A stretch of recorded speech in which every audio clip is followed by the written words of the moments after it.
안녕하세요. 성공에너지 회복탄력성 코치 전창현입니다. 갈등은 사람이라면 누구나 겪는 인생 일부분입니다. 각기 다른 성격과 신념, 가치 기준, 관점, 호불호를 가지고 살아가는 사람들 사이에 어찌 보면 갈등은 당연한 것입니다.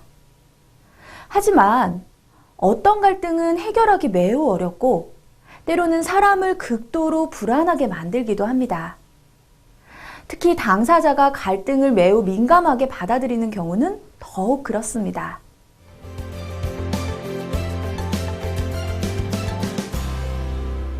근본적으로 갈등이란 둘 혹은 그 이상의 가치나 관점, 의견의 본질이 서로 모순된 상황에서 그에 대한 조정이나 동의가 이뤄지지 않은 상태를 말합니다.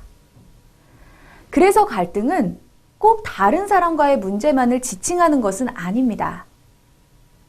자신의 가치관과 다르게 살아온 사람의 가치관에 의해 관점이 흔들릴 때 여러분은 자신과의 갈등을 겪기도 합니다.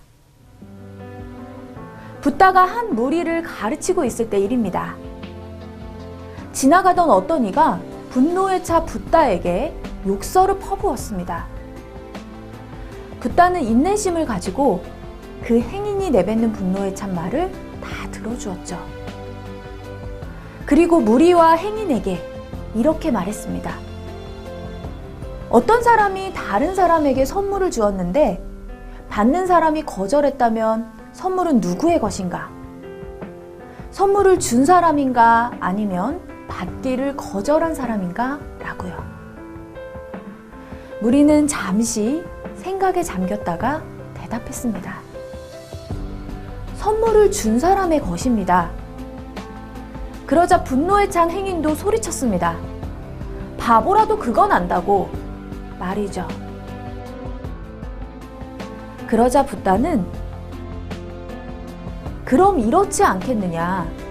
누군가 우리를 모욕하고 자신의 분노를 우리에게 떠넘길 때 우리는 그것을 받아들일지 거부할지 선택할 수 있다. 다시 말해 다른 사람이 우리를 욕한다 해도 우리는 그 나쁜 감정의 주인이 누가 될지 선택할 수 있다 라고 말했습니다. 이 이야기는 다른 사람의 행동에서 모욕감을 느낄지 아니면 태어날 수 있는지는 온전히 우리의 선택에 달려있다는 가르침을 주고 있습니다.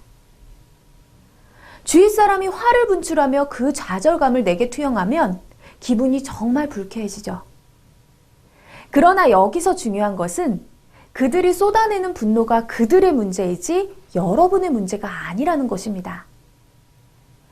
그리고 그것을 개인적으로 받아들여서 좋을 것이 없다는 사실을 인지하는 것이죠. 갈등에 대한 우리의 첫 반응은 갈등에 맞닥뜨려 맞서 싸울 것인지 아니면 도망갈 것인지를 신중하게 선택해야 합니다. 이성적으로 이 문제를 결정하면 생산적이고 긍정적으로 해결할 확률이 높아집니다. 또한 세상의 모든 갈등이 다 부정적인 것만은 아닙니다.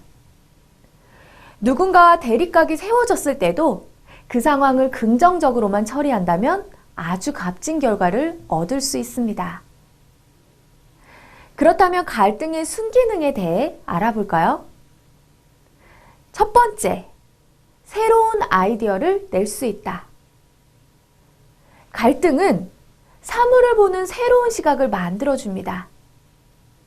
상대방의 이야기를 경청한다면 그 사람의 관점을 이해할 수도 있고 갈등으로 알게 된 것들을 기반으로 새로운 시각을 가질 수 있는 것이죠. 두 번째, 다른 사람에 대해 배울 수 있다. 주의 깊게 살펴보면 특정 문제에 대한 상대의 시각에 그치지 않고 그들의 논쟁 방식도 알 수 있습니다. 갈등에 적극 참여한다는 것은 상대에 대한 많은 정보를 얻을 수 있다는 것이죠. 세 번째, 자신을 이해할 수 있다. 특정 주제에 대한 자기 생각과 논리 전개 방식을 알게 되고 내가 무엇에 화가 나는지 무엇이 다른 사람에 대한 열린 자세를 갖게 되는지 배울 수 있게 되죠. 이런 것들을 이해한다면 나의 갈등 스타일도 파악할 수 있는 것이죠. 네 번째, 다른 관점을 이해할 수 있다. 상대의 의견에 동의 여부를 떠나 갈등은 여러분에게 다른 관점을 이해할 기회를 줍니다.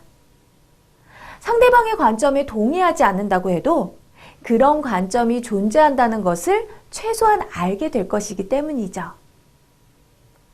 다섯 번째, 대화를 연습할 수 있다. 대화는 긍정적인 삶의 필수 요소이며 갈등은 다른 사람과의 대화를 연습할 좋은 기회가 됩니다. 우리가 저마다 다른 성격과 배경, 생각, 신념, 가치관을 가지고 살고 있기 때문에 자신의 시각을 벗어나서 다른 각도로 상황을 바라보기란 여간 어려운 일이 아니기 때문이죠. 갈등의 순기능에도 불구하고 갈등은 두렵고 무슨 수를 써서라도 피하고 싶기도 합니다. 그러나 갈등은 상처와 같아서 무시하면 계속 곪습니다. 문제를 직시하지 않는 것은 현명한 선택이 아닙니다. 또한 갈등을 위험한 것이라고 생각하면 예언을 현실로 만들어간다는 자기실현적 예언으로 위험한 결론이 날 확률도 높아집니다. 하지만 건전한 방법으로 갈등을 해결했을 때 상대에 대한 이해도 높아짐은 물론 신뢰도 쌓이고 관계도 더욱 돈독해집니다. 이렇듯 갈등을 만났을 때 보이는 반응을 조절하는 몇 가지 팁을 드리도록 하겠습니다. 침착함과 영민함을 유지하고 스트레스는 재빨리 해소합니다. 감정을 조절할 수 있을 때 상대를 위협하거나 나무라지 않고도 나의 요구사항을 전달할 수 있도록 감정과 행동을 조절합니다.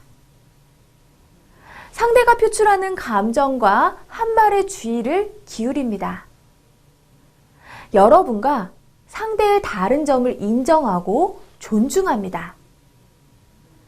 평소 자신의 말투나 즐겨 쓰는 단어를 파악하고 말하고자 하는 바를 상대에게 전달하는데 과격한 단어를 사용하지 않도록 노력합니다.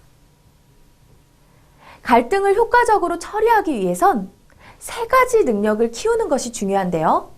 첫째, 갈등으로 유발된 스트레스를 신속하게 해소하는 능력. 둘째, 갈등에 건설적으로 반응하기 위해 편안하게 자신의 감정을 받아들이는 능력. 셋째, 지나치게 불안해하지 않고 침착하게 상황에 대처하는 능력입니다.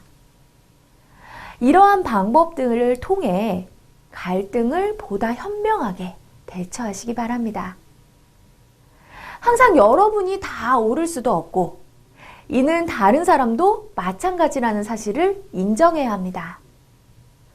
서로 달라서 생기는 갈등을 긍정적이고 건설적인 방향으로 해결해 나간다면 삶은 훨씬 행복해질 것입니다. 감사합니다. 우리는 자기 생각을 토대로 상황을 인식하고 반응하는데 우리의 생각이 늘 객관적인 사실에 기반을 둔 것은 아닙니다. 생각은 경험과 문화, 가치관, 신념의 영향을 받아 형성되는 것이기 때문입니다. 갈등은 당신을 성장시키는 기회이며 인간관계에서 오는 갈등을 해결할 수 있을 때 신뢰도 쌓인다는 것을 기억하십시오. 당신은 시련과 의견 불일치를 극복할 수 있으며 자신의 인간관계가 회복 탄력적이라고 생각할 때에야 비로소 안심할 수 있을 것입니다.